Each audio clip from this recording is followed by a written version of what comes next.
In the beginning was the Word. Before you were visible, you were already known. The Word still speaks. Are you listening? Unlocking John 1:1. A 2-hour journey through the Word. Imagine yourself settling into a quiet moment. The weight of the day slipping away like sand through your fingers. The world slows, the noise fades, and you're invited to step into a story that's been true before time began. Welcome to our channel, The Sleep Story, where tonight we're not just exploring a verse, but entering a truth that has shaped the universe and still speaks to you right now in the stillness. John 1:1. In the beginning was the Word, and the Word was with God, and the Word was God. It's a single sentence, yet it holds the weight of eternity. It's not just theology, it's the architecture of reality, the foundation of meaning, the voice that cuts through the silence of your questions. Tonight, we'll journey through 10 segments, each a window into the world of this verse, its historical roots, its cultural echoes, and its quiet power to reshape how you see your life. We'll walk through ancient streets, stand in the presence of philosophers, and sit with the struggles of those who first heard these words. This isn't about rushing to answers.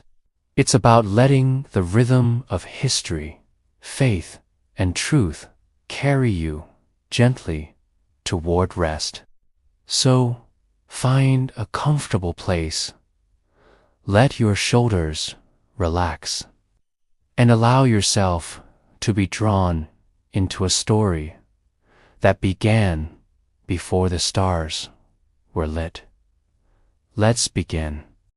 Daily life immersion, a glimpse into the first century world of John's Gospel. Picture yourself in a bustling coastal town in the first century, perhaps Ephesus, where tradition holds that John penned his Gospel. The air is thick with the scent of olive oil and freshly baked bread, mingling with the salty tang of the nearby sea. Narrow streets wind through clusters of whitewashed houses, their flat roofs catching the golden light of dawn. Merchants call out softly, their voices blending with the clatter of cartwheels on stone and the distant bleating of goats. Neighbors gathered at the synagogue or in open courtyards, sharing stories of their God, their history, and their longing for something more. The Jewish people in Ephesus, like those across the Roman Empire, carried the weight of their covenant with God. A fever could claim a child in days, leaving families to mourn in silence, their grief tempered by the need to press on. The rhythm of their days was not so different from your own, though the tools and tasks have changed. They, too, sought meaning in a world that often felt heavy. They, too, listened for a voice in the silence. And John's Gospel, with its opening declaration, was a beacon, a promise that the foundation of their world was not chaos, but a word that held all things together. Conflict, too, simmered beneath the surface between Roman authorities and Jewish rebels. Yet, in these moments of hardship, the words of John offered a strange comfort, a God who was not distant but present, a word that did not merely command but became flesh to dwell among them. They recited the Shema, "Hear, O Israel, the Lord our God, the Lord is one," with a reverence that anchored their identity. Meanwhile, Greek-speaking Gentiles in the same city debated philosophy in the agora. Seeking the logos, the rational principle they believed held the cosmos together. Into this world, John's words landed like a stone in still water. In the beginning was the Word. To the Jews, it echoed the voice of creation in Genesis. To the Greeks, it whispered of their cherished logos, now clothed in divine mystery. This is the rhythm of daily life in the Roman world, a life both vibrant and relentless, where every sunrise demands labor and every sunset offers a fleeting moment of reprieve. A scribe reads John's Gospel aloud, his voice steady and unhurried. The words are new, yet they feel ancient, as if they've always been true. The Word was with God, and the Word was God. You hear murmurs of wonder, perhaps confusion. For the Jewish listeners, this is a bold claim, tying their Creator to a man named Jesus. For the Gentiles, it's a bridge between their philosophy and a God who steps into time. The room is quiet, save for the soft crackle of the lamp and the weight of thought settling over the group. This is daily life in the shadow of John's Gospel, life of labor, community, and a longing for truth that transcends the grind of survival. In this world, you wake early, your feet brushing against cool clay floors as you rise from a simple mat. Your home is modest, perhaps a single room shared with family, its walls smoothed by hand and adorned with little more than a small oil lamp. Breakfast is a handful of figs, a crust of barley bread, and a sip of watered wine, eaten quickly before the day's tasks begin. If you're a fisherman, you're already at the docks, mending nets worn thin by the sea's constant pull. If you're a woman, you might be grinding grain at a stone mill. The repetitive motion, a quiet cadence that marks the hours. Children dart through the streets, their laughter a fleeting counterpoint to the weight of survival. Water had to be drawn from communal wells, a task that could take hours under the Mediterranean sun. Clothing was woven by hand, each thread a testament to patience. Taxes loomed large, claimed by Roman officials who passed through with cold efficiency, leaving families to scrape together what little they had. Life was not cruel in the way we might imagine, no. It was not always marked by violence or catastrophe. But it was unyielding. A single failed harvest, a sudden illness, or a broken tool could unravel months of careful planning. The people of this time lived close to the edge, their days a delicate balance of effort and hope. Yet, amidst this toil, there was community. Imagine yourself sitting in a small house church, the flicker of an oil lamp casting shadows on the walls. But life here was not without its shadows. Disease was a constant companion, often sweeping through crowded homes with no warning.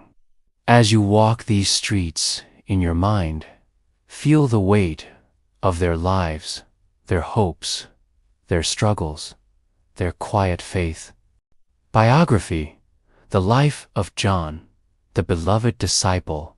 Let's step closer now into the life of the man who penned the words that still echo through time. John, the son of Zebedee, known to many as the beloved disciple. Imagine yourself in a small fishing village along the Sea of Galilee, where John's story begins. Fishing was no mere trade in Galilee. It was a livelihood that fed families and fueled local markets. The family of Zebedee was likely not poor, perhaps even modestly prosperous, with hired hands to assist in their work. Picture a moment when John, indignant, asks Jesus to call down fire from heaven on a Samaritan village that rejects them. His zeal is raw, unpolished, but Jesus rebukes him gently, teaching him that love, not destruction, is the way of the kingdom. He doesn't just tell you what Jesus did. He tells you who Jesus is.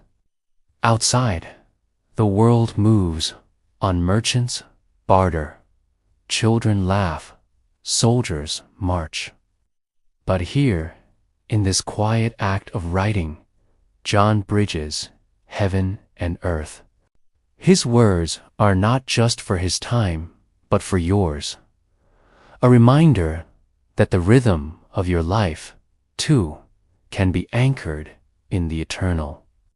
The same word that called John from his nets calls to you now in the stillness, inviting you to listen, to rest, to trust. The word, the logos, the divine blueprint that holds all things together.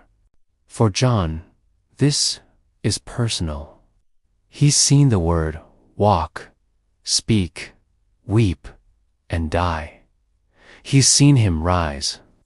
And now, in a world where emperors claim divinity and philosophers chase abstract truths, John declares that the eternal has entered time, that God has pitched his tent among humanity.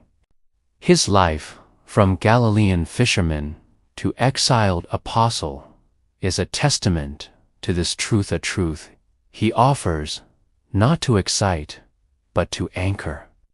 This is John's growth, a slow tempering of passion into compassion, of ambition into devotion. He's present at the pivotal moments, the transfiguration, where Jesus' glory shines like the sun. The Garden of Gethsemane, where John struggles to stay awake as Jesus prays in anguish, and at the foot of the cross, where Jesus entrusts his mother Mary to John's care. These moments carve themselves into his heart, shaping the man who will later write of a word that was both eternal and intimately human. Yet there's a restlessness in John, a hunger for something beyond the rhythm of casting and mending nets. He's no longer the young fisherman, but an elder, perhaps in his 80s or 90s, living in Ephesus. Imagine him now, seated in a modest room, the glow of an oil lamp illuminating his weathered face. His hands once strong from nets, now tremble slightly as he dips a reed pen in ink. The Roman Empire hums around him, its grandeur built on the backs of the poor, its peace enforced by iron. Christians face sporadic persecution, and John himself may have endured exile on the island of Patmos. Yet, his focus is not on the empire's power, but on a greater truth. In the beginning was the Word, he writes, his words deliberate, each one carrying the weight of a life spent with Jesus. When a preacher named John the Baptist appears, calling for repentance and speaking of a kingdom to come, young John is drawn to him.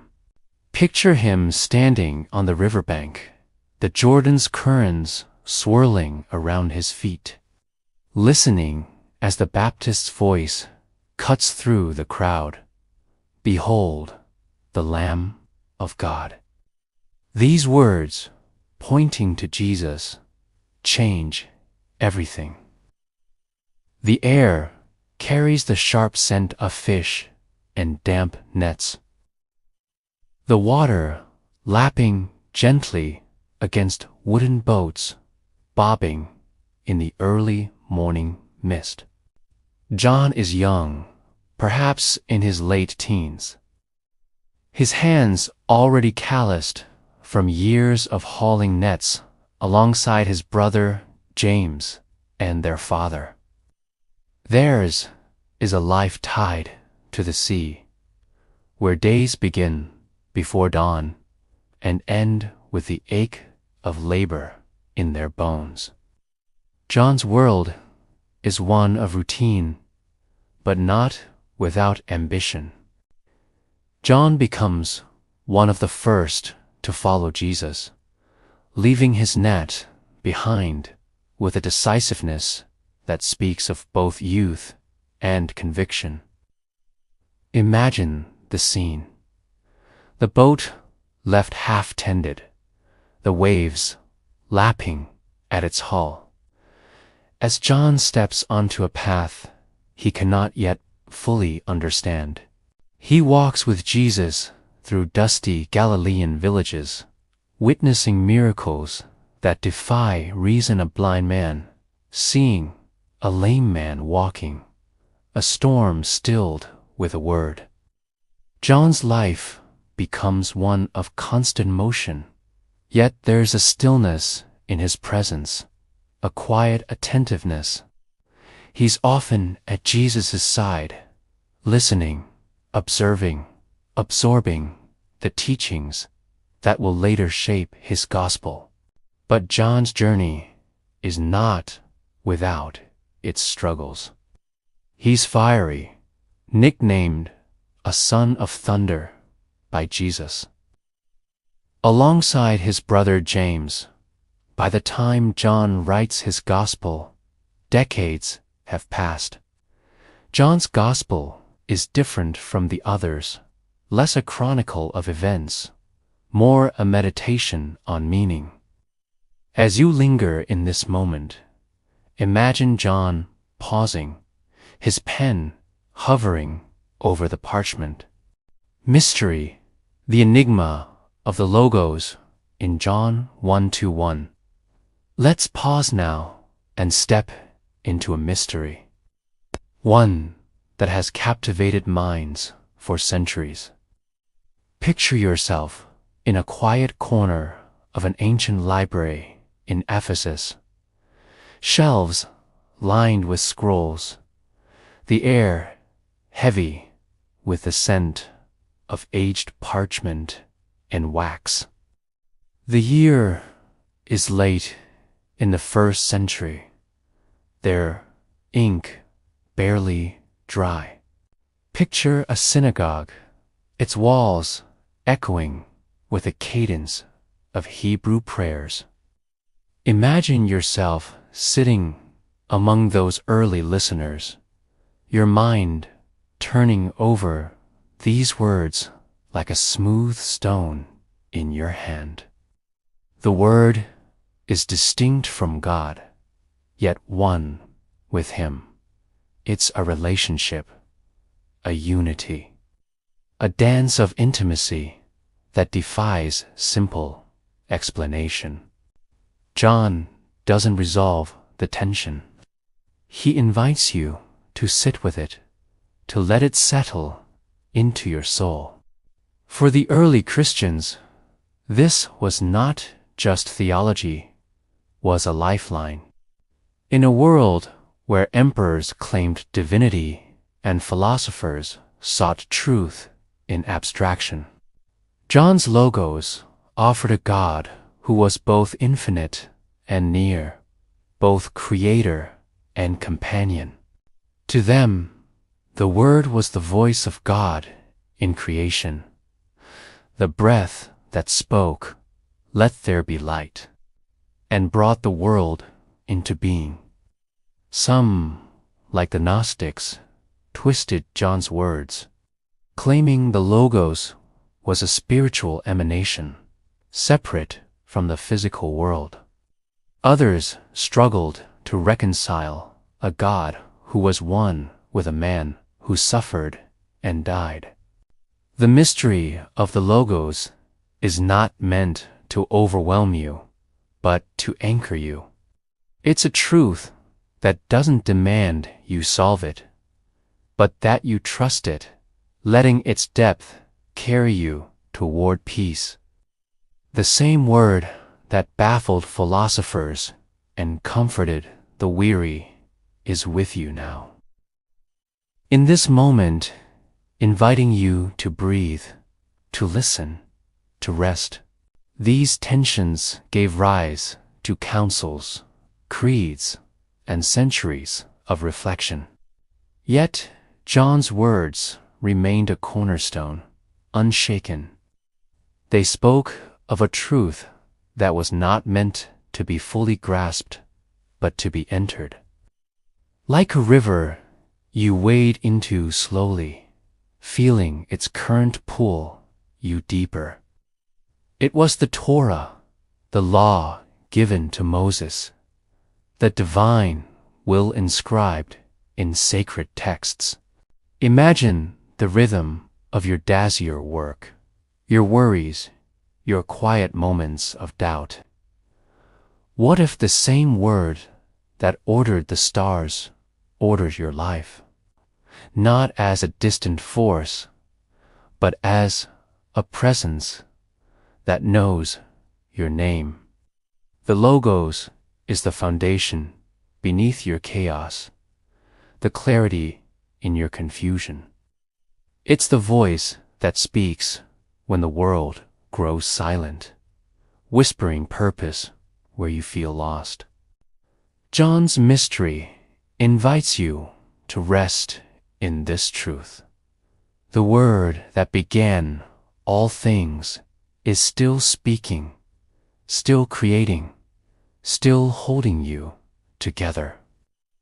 When John says, "In the beginning was the Word," they hear echoes of Genesis, where God's speech shaped reality.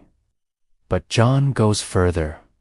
He says the Word is not just God's voice or His lit S, His very essence, embodied in a man who walked their roads, ate their bread, and bore their pain. This was bold, almost unthinkable. How could the eternal God, transcendent and holy, be one with a human being? In the beginning was the Word, and the Word was with God, and the Word was God. These words are more than a statement there, a riddle, a paradox, a doorway into the divine. The word John uses, logos, is no ordinary term. It's a bridge between worlds, a concept that stirred both awe and debate among those who first heard it. Let's unravel this enigma together, slowly, as if tracing the threads of a tapestry woven before time. In the Greek mind, logos was the heartbeat of the cosmos. Imagine a philosopher in a white toga, pacing the marble steps of an agora. His voice measured as he speaks of logos as the rational principle, the divine order that holds the universe together. To the Stoics, it was the logic behind nature's rhythms, the cycle of seasons, the orbit of stars, the ebb and flow of tides. To the followers of Plato, it was the eternal idea that gave form to the material world. For these thinkers, logos was abstract, a force of reason, not a person. Now, imagine their astonishment when John, a Jewish fisherman turned apostle, declares that this logos is not a concept, but a living being, Jesus, the carpenter from Nazareth. The logos was not just with God. It was God. This was no mere philosophy. It was a seismic shift, a claim that turned their understanding upside down. For the Jewish listeners, the logos carried a different weight. The mystery deepens with the phrase, "The Word was with God, and the Word was God." But this mystery was not without its challenges. Picture the debates that followed, whispered in house churches, or argued in public squares. Now, bring this mystery into your own life. The logos is not just a historical concept, it's a living reality. As you linger in this thought, picture the library growing quieter, the lamp's flame steady and warm. Archaeology unearthing the world of John's Gospel. Let's step now into the dust of history, where the ground itself tells stories of the world that shaped John's words. Imagine yourself standing on a rocky hillside in Ephesus, the late afternoon sun casting long shadows across crumbled stone columns and weathered inscriptions. Archaeologists have uncovered its grandeur. The great library of Celsus, its facade still standing like a sentinel of knowledge. The massive theater where thousands gathered to hear orators or watch spectacles. And the temple of Artemis, one of the 7 wonders, its marble columns gleaming under the Mediterranean sun. Excavations have uncovered its basalt foundations, a stark contrast to the white limestone homes around it. In Ephesus, inscriptions and statues honoring emperors like Domitian, who demanded worship as a god, remind us of the pressure Christians faced. Imagine the tension of living in a city where refusing to bow to Caesar could mean exile or death. Yet, small artifacts like a clay lamp etched with a cross or a fragment of papyrus bearing early Christian hymns show us the quiet resilience of those who believed John's words. The word John wrote of is not confined to history. It's alive in your present, speaking into your uncertainties, your hopes, your quiet nights. The ruins of Ephesus and Jerusalem remind us that the Logos is not a fleeting idea, but an eternal reality, as enduring as the earth itself. Let this truth settle over you like a gentle breeze, carrying you toward rest. They held fast to a word greater than any emperor, a truth carved not in marble, but in their hearts. Imagine sitting on one of its stone benches, the cool surface grounding you as you listen to a teacher whose words cut through the ordinary. The synagogue's walls, though now low and broken, once echoed with debates about God and the law.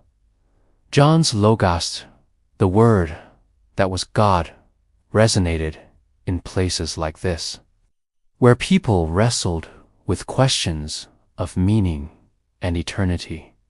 These stones are not just relics. They're witnesses to a moment when heaven touched earth.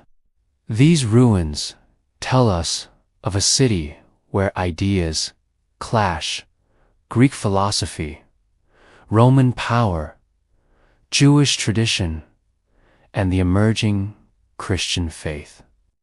It was here, amidst this vibrant chaos, that John wrote his gospel, his words a quiet anchor in a world of competing voices. The broken pottery, the faded inscriptions, the worn steps, they speak of a people who worked, hoped, and struggled, just as you do. Imagine holding it, its edges brittle, its Greek script faint but legible. Found in Egypt, far from Ephesus, it shows how quickly John's words spread, carried by believers who found in them a truth worth preserving. This tiny scrap of papyrus, no larger than your hand, holds verses from John 18. But it whispers of the Logos that began it, all the word that traveled across seas through generations to reach you now. Their world was not so different from yours, filled with questions about purpose and survival. Yet, John's gospel offered them a foundation, a word that existed before the temples were built, before the stones were laid.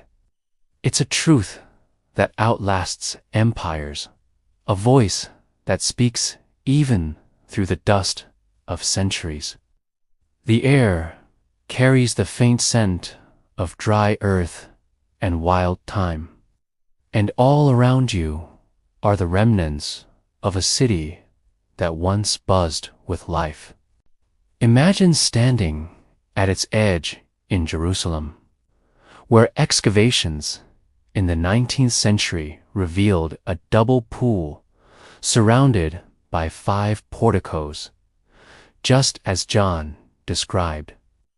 The water, fed by an underground spring, shimmered under the sun, drawing the sick and desperate who believed in its healing powers. The stones around it, worn smooth by countless feet, speak of their hope and their waiting. When John writes of Jesus healing a man here, this is the power of archaeology. It roots the spiritual in the tangible, reminding you that the word John spoke of was not abstract, but walked on real earth. This is the archaeological tapestry of the first century, where the physical traces of John's world help us understand the weight of his declaration. In the beginning was the Word. These stones, these artifacts, are not silent. They whisper of a time when faith and culture collided, giving birth to a message that still resonates. Picture Ephesus as it was in John's day, a thriving port city under Roman rule. Its streets alive with the clatter of sandals and the hum of commerce. Let's walk through one discovery: the pool of Bethesda, mentioned in John's Gospel as the site of a healing miracle. Now, picture another find: the synagogue at Capernaum, where Jesus taught and where John likely heard him speak. Archaeology also reveals the challenges of John's world. As you stand among these ruins in your mind, feel the weight of their lives. Consider one final artifact: the Rylands papyrus, a fragment of John's Gospel dated to around 125 AD, one of the earliest surviving pieces of the New Testament. As you linger in this moment, let the stones and fragments of the past ground you. Culture, the clash of ideas in the world of John 1:1. Imagine yourself standing in the heart of Ephesus, where the air is alive with the chatter of merchants, the clink of coins, and the rhythmic chant of priests offering incense at the temple of Artemis. It's the late 1st century, and this city is a crossroads of cultures, a melting pot of ideas where Greek philosophy, Jewish faith, Roman power, and early Christian teachings collide. The words of John 1:1, "In the beginning was the Word," and the Word was with God, and the Word was God, were not spoken into a vacuum. Imagine yourself among them, seated on a woven mat, listening as a leader reads John's Gospel aloud. Picture the debate that followed, not just in grand forums, but in quiet conversations over shared meals. Some Gentiles, steeped in philosophy, were drawn to the idea of a logos that gave meaning to their search for truth. Others, skeptical, saw it as folly. How could a crucified carpenter embody their cosmic ideal? Among the Jews, some embraced John's message, seeing in Jesus the fulfillment of their scriptures, while others rejected it, fearing it undermined their monotheistic faith. The Roman authorities, meanwhile, viewed this new movement with suspicion, a potential threat to their divine emperor's supremacy. His words cut through the cultural noise like a clear bell. The Word is not just a principle or a lit as Jesus, a man who walked, taught, and died, yet who is also God himself. Imagine a fisherman, his hands rough from years at sea, sitting beside a Greek scholar, both captivated by the idea that the God who ordered the stars also cared for their daily struggles.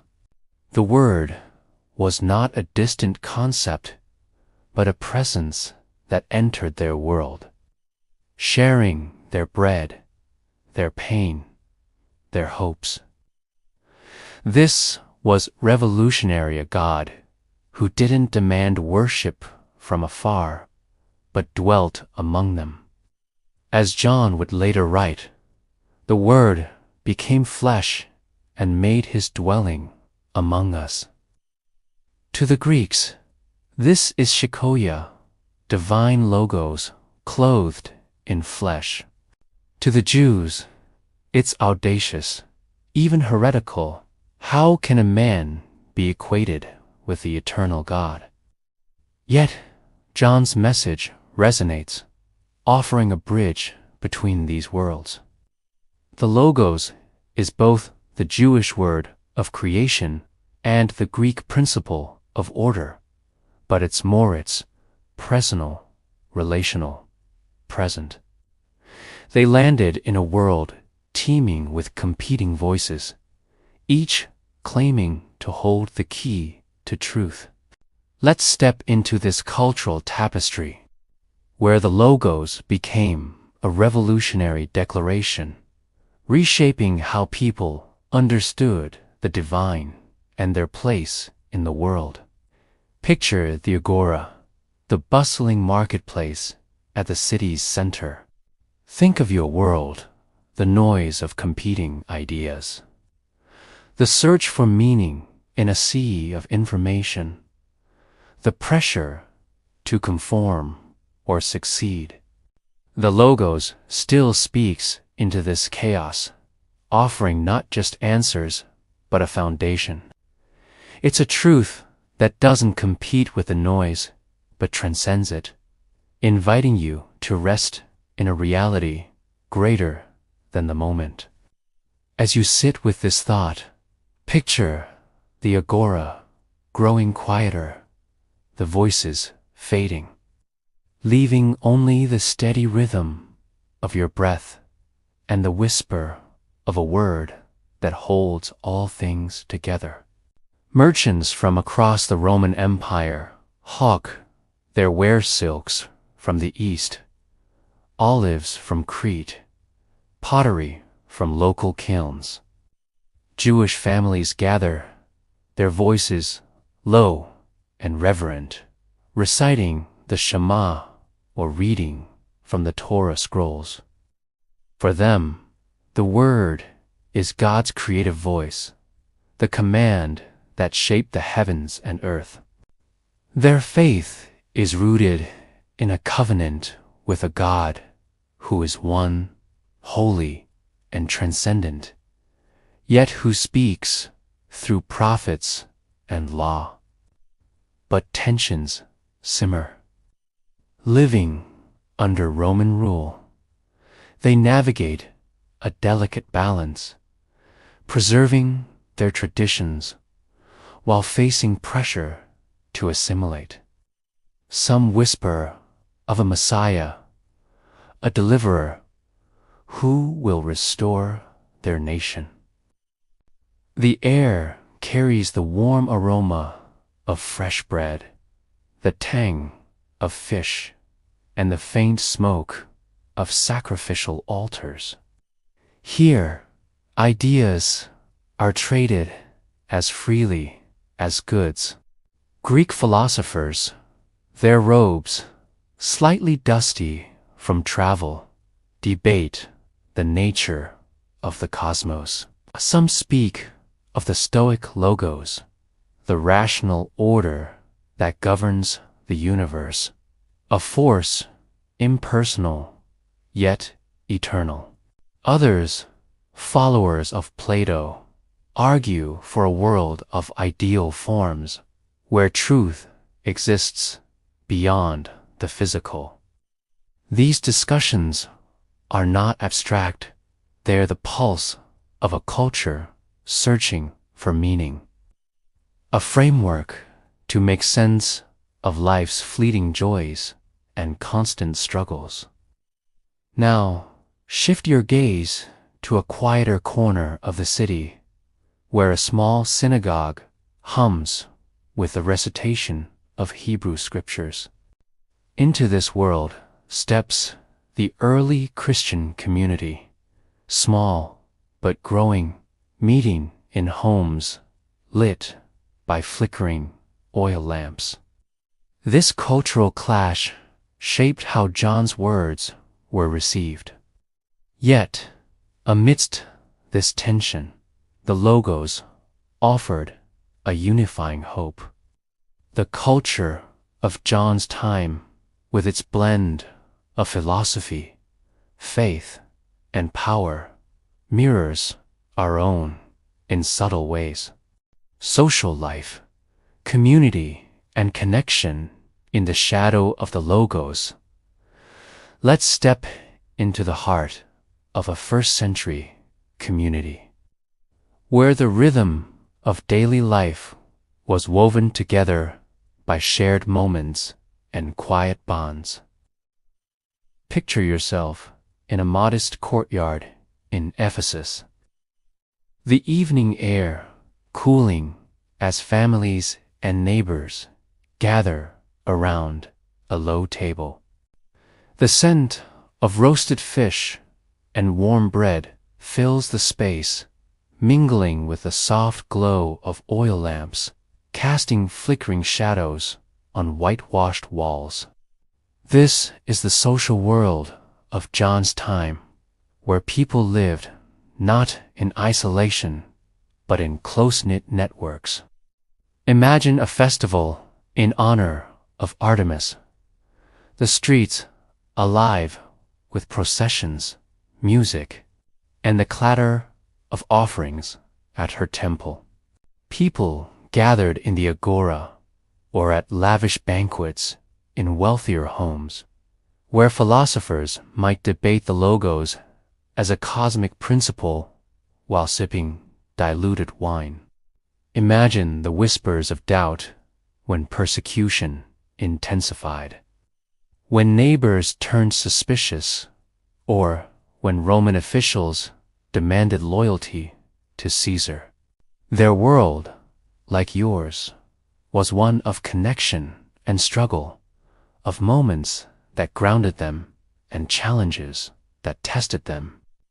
The logos spoke into this social fabric, offering a foundation that held firm when the world shook. It's a truth that still binds us today, inviting you to find connection not just in the noise of modern life, but in the quiet presence of a word that knows your name. Some Christians faced ostracism, their social ties strained by their refusal to worship pagan gods. Others wrestled with internal divisions, how to balance Jewish traditions with Gentile inclusion, how to live out the radical love Jesus taught. John's Gospel, with its vision of a word that transcended human divisions, became a touchstone, reminding them that their true unity was not in social status, but in a God who dwelt among them. These moments of connection were vital, offering a sense of belonging in a world where life could be precarious. Yet, beneath the laughter and clinking cups, there was a longing for something deeper truth that could hold fast against the uncertainties of disease, debt, or Roman rule. And where the words of John 1:1, "In the beginning was the Word," found a home among those seeking connection and meaning.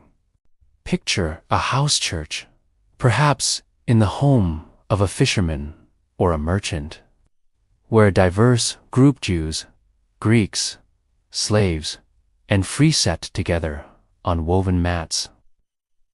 The air smells of bread broken for a shared meal, a simple act that echoed Jesus' own table fellowship. Here, John's words were read aloud. The Word was with God, and the Word was God. These were not just words, but a bond, uniting people across divides of culture and status. The Logos was not a distant idea, but a presence they felt in their shared prayers, their quiet hymns, their acts of care for one another. When a family faced hunger, others brought food. When persecution loomed, they offered shelter. This was the Logos made flesh in their community, word that drew them close. In this world, social life was the heartbeat of survival and identity. Imagine a typical evening. Men returning from the fields or the docks, their tunics dusted with earth or salt. Women setting out clay bowls filled with lentils and herbs. Children playing nearby, their laughter blending with a hum of conversation. Meals were not just sustenance, but rituals of togetherness. Neighbors shared what they had, whether a handful of olives or a story from the synagogue. These gatherings were where news traveled, where traditions were passed down, and where questions about life and faith were whispered under the stars. For the Jewish community in Ephesus, social life revolved around the synagogue and the Sabbath. Picture yourself there on a Saturday morning, the air heavy with a scent of incense and the sound of chanted psalms. Families sat together, men on one side, women on the other, listening as a rabbi unrolled a Torah scroll, its parchment worn from years of careful handling. The stories of Abraham, Moses, and David were not distant history, but living truths, binding the community to their God and each other. Yet, life was not without strain. Roman taxes and cultural pressures weighed heavily, and debates about how to remain faithful in a pagan world often sparked quiet tensions at these gatherings. Among the Gentiles, social life was equally vibrant but shaped by different rhythms. Into this social tapestry came the early Christians, their gatherings small but profound. Yet this social life was not without its challenges. As you sit in this imagined courtyard, feel the warmth of the community around youth shared laughter, the quiet support, the weight of their shared faith. Elite life, the world of power and privilege in John's time. Let's step now into a different world, one of polished marble and quiet power. Imagine yourself standing in the atrium of a wealthy Roman's villa in Ephesus, the air scented with myrrh and the faint sweetness of ripe figs. Mosaics gleam underfoot, depicting scenes of gods and heroes, while slaves move silently, carrying trays of wine and delicacies. This is the elite life of the first century, where wealth and influence shaped a starkly different rhythm from the daily grind of the common folk. Picture a Pharisee in a finely woven robe, seated in a place of honor at the synagogue, his knowledge of the Torah commanding respect. Imagine a wealthy woman, perhaps a merchant's widow, hosting a house church in her villa. Disease did not spare the wealthy. A plague could sweep through a villa as easily as a slum. Political intrigue meant even the powerful lived under the shadow of betrayal or banishment. John's Logos offered something their wealth could not buy, a foundation that outlasted empires, a truth that held firm when marble crumbled. It was a call to see power, not as dominance, but as service.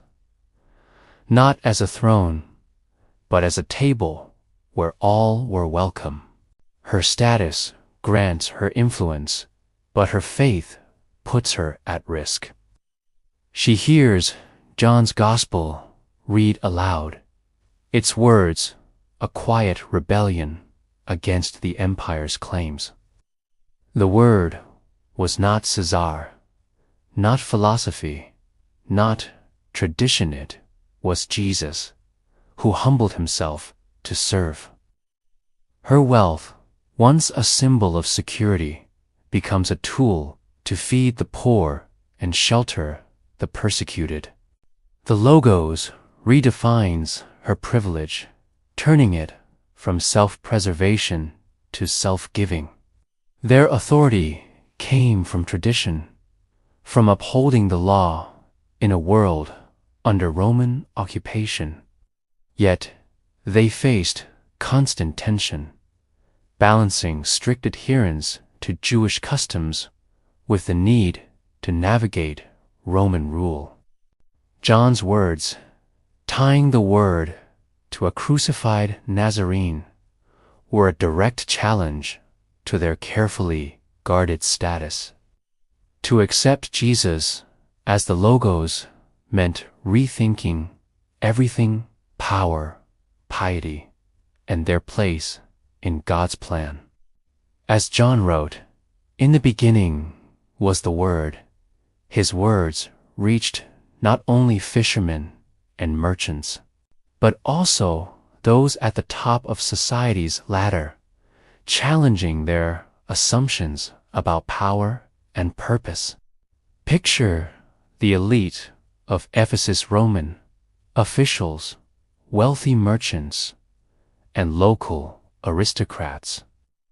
The elite of his time, like those today, chased security in wealth and status. Yet the Word invited them to a deeper reality. It's a truth that speaks to you now in your own moments of striving or success. The Logos is not swayed by titles or treasures. It's a presence that anchors you. Whether in abundance or need, whispering that true power lies in surrender to a Word that never fades. Their homes are spacious, with courtyards open to the sky and walls painted with vibrant frescoes. Dinner parties or convivia are the heart of their social world. Reclining on cushioned couches, they dine on roasted peacock, dormice seasoned with honey, and imported wines, while philosophers or poets entertain with lofty ideas. The air hums with the clatter of silver and the murmur of calculated conversational alliances formed, deals struck, and reputations polished. Yet, beneath the opulence, there's a fragility. Wealth could vanish with a bad trade season, a political misstep, or an emperor's whim. Power in this world was a delicate dance. For the Roman elite, religion was as much a tool as a belief. Imagine a high-ranking official, his toga edged with purple, offering sacrifices at the temple of Artemis or burning incense to honor Emperor Domitian, who styled himself as a god. These acts were not just devotion, but displays of loyalty, ensuring favor in a world where disloyalty could mean exile or worse. The Logos of the Greek philosophers, discussed over wine, was a fashionable topica, rational force ordering the cosmos, a concept to ponder but not to worship. Into this world, John's Gospel arrives, declaring that the Logos is not an idea, but a person, Jesus, who dined with outcasts and challenged the very foundations of their power. Now, consider the Jewish elite priests and Pharisees in Jerusalem, or influential synagogue leaders in the diaspora. Their lives were less lavish, but no less privileged. The early Christians among the elite were rare, but significant. This elite world, with its luxury and ambition, was not untouched by hardship. As you stand in this imagined villa, feel the contrast between its grandeur and the simplicity of John's message, contrasting daily life, the struggles and simplicity of the common people. Let's return now to the lives of the ordinary, the heartbeat of the first-century world where John's Gospel took root. Picture yourself in a small village on the outskirts of Ephesus, where the day's work has ended and families gather in cramped mud brick homes. The day begins with urgency. Fields need plowing, looms need threading, or baskets of fish need hauling to market. The tools are simple wooden plows, stone, sickles, nets patched and repatched, each one bearing the marks of hands worn by labor. Imagine a family gathered at dusk, sharing a meal of lentils, bread, and perhaps a few olives. Their faces lit by the glow of a single lamp, where the powerful debated ideas in marble halls, the poor shared faith in cramped rooms. The elite could cushion their lives with wealth, hiring physicians or buying favor. The common people leaned on community and prayer. Yet, both worlds faced the same human questions. Why do we suffer? Where is God in our struggles? John's Logos spoke to both, but for the common people, it was a lifeline, a truth that gave dignity to their labor and hope to their pain. Stories are told of ancestors, of God's faithfulness, of a teacher named Jesus who fed thousands with a few loaves. Her husband gone, her children hungry, she clings to the idea that the Word became flesh, that God entered her world, not the world of emperors or scholars. This truth anchors her, giving her strength to rise again tomorrow, to carry water, to share what little she has. The Logos is not distant, as near as the bread on her table, as real as the calluses on her hands. These moments of togetherness, however brief, are a refuge. The synagogue or house church becomes a sanctuary, where the words of John's Gospel are read. The Word was with God, and the Word was God. To these weary souls, the Logos is not a philosopher's puzzle, but a promise of God who sees their toil, who knows their hunger, who has walked their roads. Water is fetched from a distant well, a task that falls to women and children, their footsteps tracing familiar paths through dusty trails. The sun beats down, relentless, and there's no pause for rest until the work is done. A single day's labor might yield just enough grain or coin to feed a family with nothing left to spare. Their world is not so far from yours, where the demands of work, worry, or loss can feel relentless. Yet, John's word speaks into this very moment, offering a foundation that holds when life trembles. It's a presence that doesn't erase hardship, but walks through it with you, whispering that you are seen, known, and held. Let this truth settle over you like the warmth of a shared meal, carrying you toward peace. The air is warm with the scent of barley stew, simmering over a small hearth, and the soft clatter of wooden spoons against clay bowls fills the room. A failed crop could mean hunger, not just for a day, but for months. Illness is a shadow that lingers, close malaria from the marshes, fevers that strike without warning, or injuries from work that never fully heal. When sickness comes, there are no physicians for the poor, only herbal remedies and prayers whispered in desperation. Death is a familiar visitor, claiming children or parents with a swiftness that leaves hearts heavy but hands still working. The rhythm of their lives is not one of leisure but of endurance, each day a quiet battle to keep going.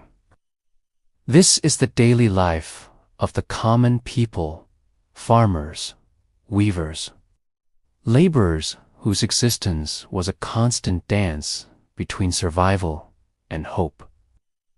John's words, "In the beginning was the Word," reached them not as an abstract idea, but as a lifeline, a whisper of meaning in a world that often felt heavy with struggle.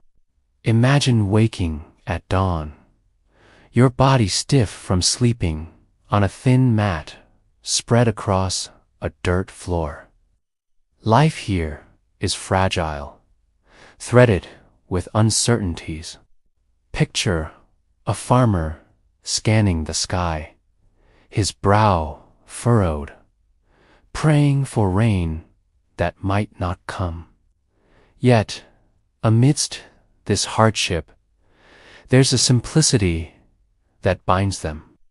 Contrast this with the elite we visited before, where the wealthy dined on exotic delicacies in grand villas.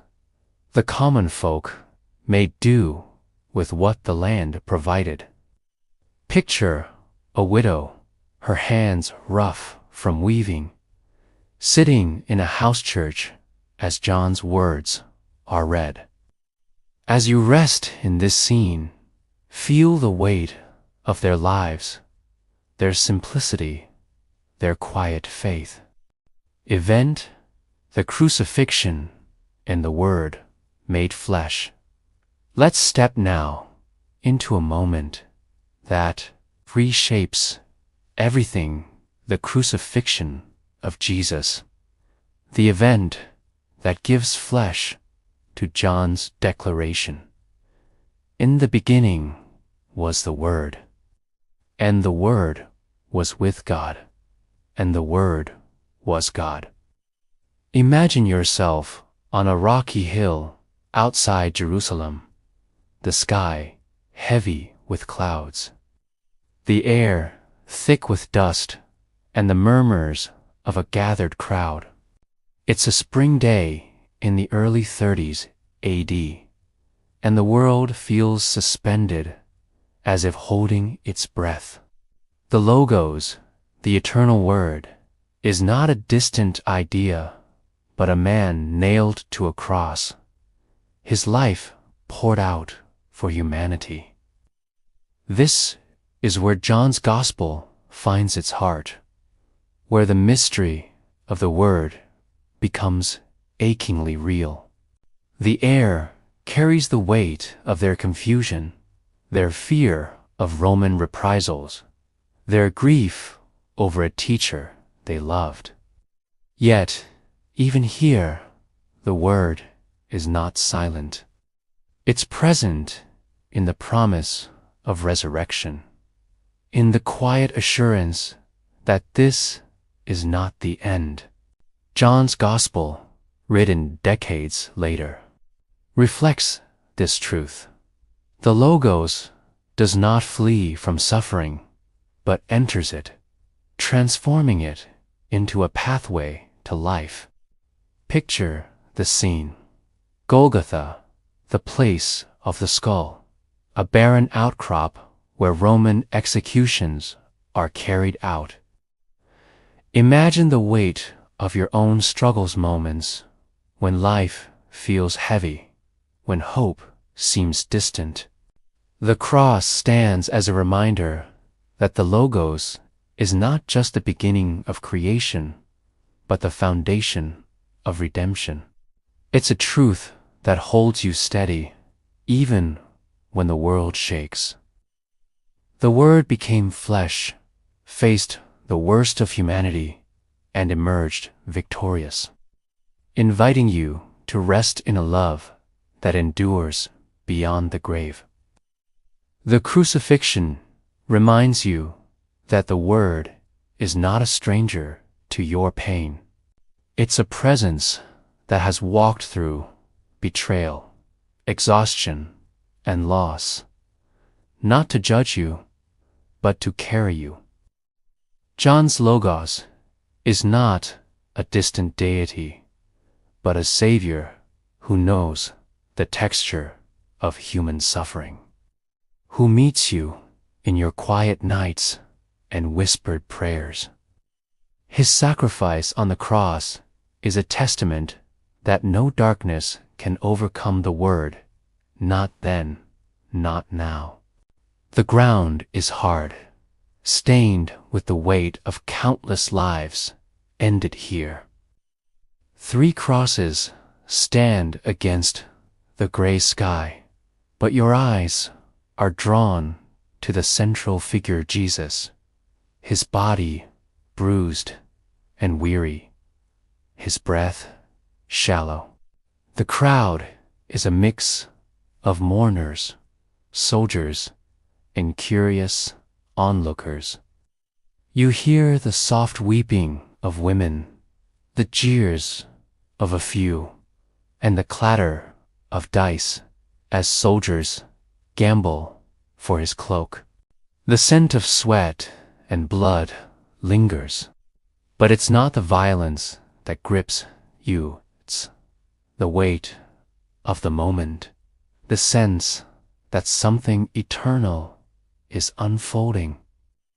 John, the beloved disciple, stands nearby, his face etched with grief, yet steady with purpose.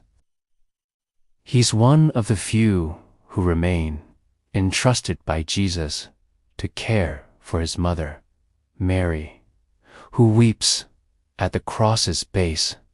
For John, this is no mere tragedy, it's the culmination of everything he's witnessed. The word he will later write about is here, not in glory, but in suffering, not in triumph, but in surrender. John 1:14, the Word became flesh and dwelt among us, is not a poetic flourish, but a truth carved into this moment.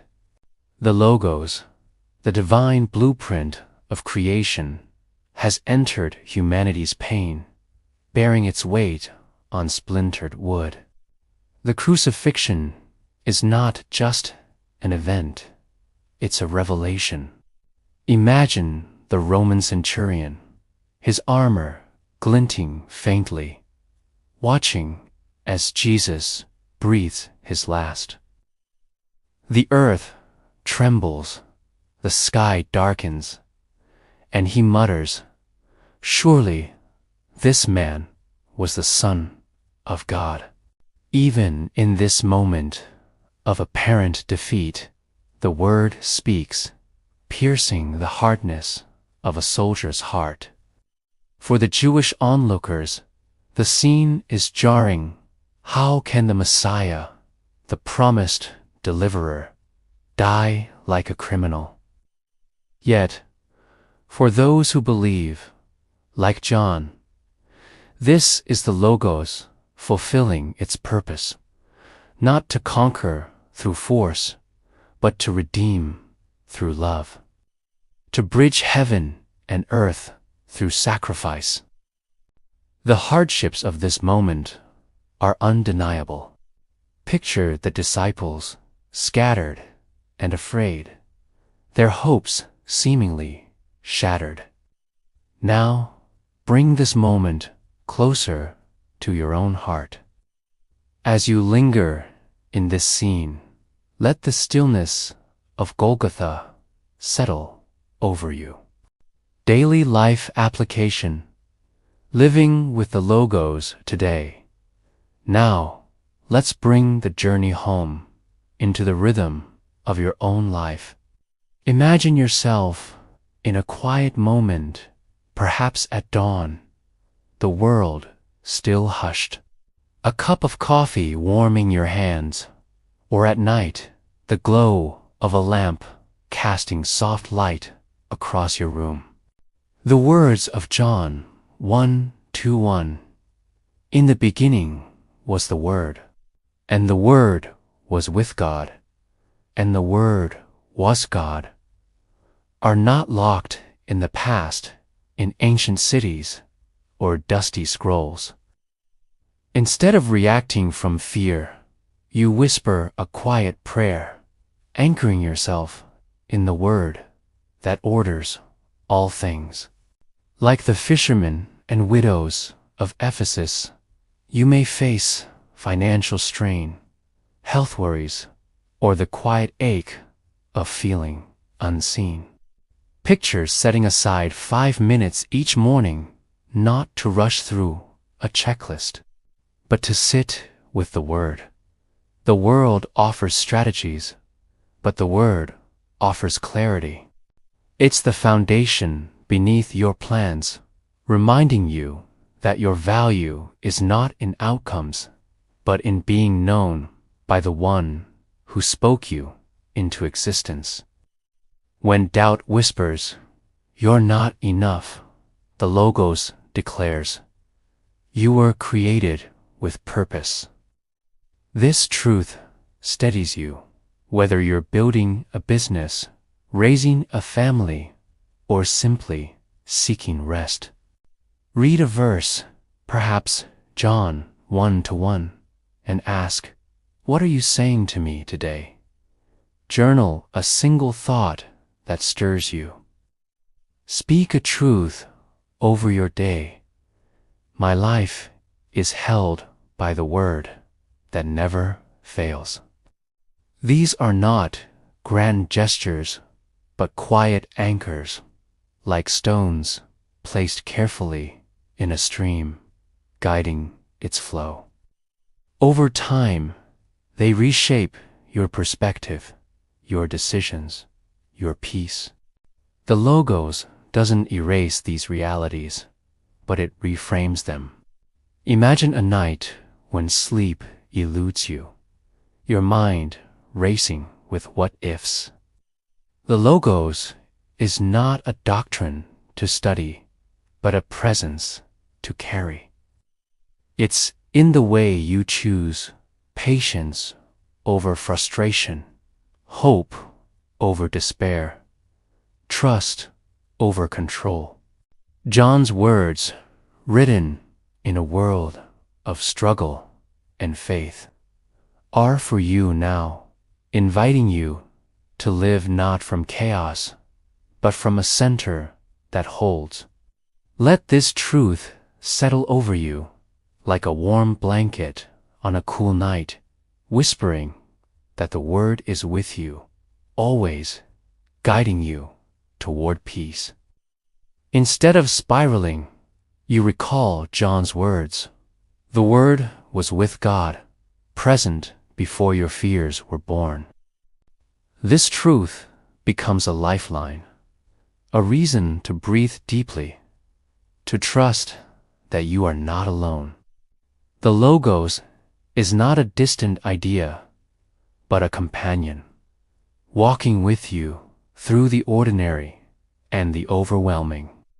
It's not about escaping challenges, but facing them with a foundation that doesn't shift.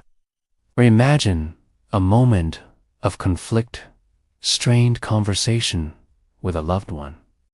The Logos reminds you to speak with grace, to listen with patience, because the Word became flesh to dwell among us, to heal, not to harm. These small acts, pausing to reflect, speaking with intention, resting in truth, make the Logos a living part of your day. They are alive, here, now, speaking into your days, your struggles, your hopes. The Logos, the divine Word, is not just the foundation of the cosmos, but the anchor for your life, offering clarity and peace in a world that often feels unsteady. Picture your daily routine, the hum of morning alarms, the rush of work or responsibilities, the quiet moments of doubt or exhaustion that creep in. Like the people of John's time, you navigate a world of demands, bills to pay, goals to chase, relationships to nurture. The Logos invites you to pause, to see your life not as a series of tasks, but as a story woven into an eternal purpose. Imagine starting your day with a simple act, opening a Bible, reading John 1:1 slowly, letting the words sink in. In the beginning was the Word. This isn't just a verse, a reminder that your life is held by a truth that precedes your worries, a presence that knows your name. The Logos transforms the ordinary. Picture yourself at work, the stress of deadlines pressing in. The struggles of modern life echo those of the first century. Living with the Logos means building habits that center it in your life. The Logos also speaks into your purpose. Imagine dreaming of a new venture, career shift, a creative project, a step toward financial freedom. Feel the rhythm of your life, the highs, the lows, the quiet in between. Conclusion. As we come to the end of our journey, let's pause and breathe deeply, letting the weight of the day slip away like a leaf carried downstream. Picture yourself in a quiet space, perhaps under a vast, star-filled sky, the world hushed around you. The words of John 1:1, "In the beginning was the Word, and the Word was with God, and the Word was God," have carried us through ancient streets, past weathered stones, and into the lives of those who first heard them. But more than that, they've brought us to this moment where the Logos speaks not just to history, but to you. Right now, in the stillness of your heart, you are not alone in your struggles, not unseen in your hopes. The Word that began all things knows your name, walks with you and holds you fast. So, close your eyes, breathe deeply, and let this truth be your anchor. The Word was, is, and always will be with you, whispering life into every moment. Rest now in the presence of the One who spoke you into being. We've walked through the daily rhythms of first-century Ephesus, felt the call of John's life, wrestled with the mystery of the Logos, and stood among the ruins that ground his words in reality. We've seen the clash of cultures, the bonds of community, the privilege of the elite, and the struggles of the ordinary. They, too, faced uncertainties, hunger, loss, persecution, yet they found in the Word a hope that endured. It's the voice that speaks when the world grows silent, the truth that holds when life feels fragile. Whether you're navigating the demands of work, the ache of unanswered questions, or the quiet longing for something more, the Word is there, inviting you to build your life on a foundation that never shifts. It asks a truth that doesn't demand your perfection, but offers you its peace, a peace that carries you toward rest, toward renewal, toward home. Their lives, like yours, were marked by the ordinary and the extraordinary, by moments of doubt and flashes of faith. The Logos was their constant, a presence that whispered purpose into their labor, peace into their fears, and love into their brokenness. That same Word is with you now, not as a distant echo, but as a living reality, as near as your breath, as steady as the stars above. We've lingered at the foot of the cross, where the Word became flesh and faced our pain. And we've brought it all home into the rhythm of your own life, where the Logos offers a foundation that holds when everything else shakes. This is not just a story of the past as a truth that anchors your present and lights your future. Imagine the people of John's time gathered in their homes, their lamps flickering as they listened to his gospel. Reflect for a moment on your own journey. The Logos is not a concept to master, but a presence to rest in. As you prepare to drift into sleep or carry this moment into your day, let the Logos settle over you like a gentle tide. This completes the full story of John 1:1. Thanks for your watching.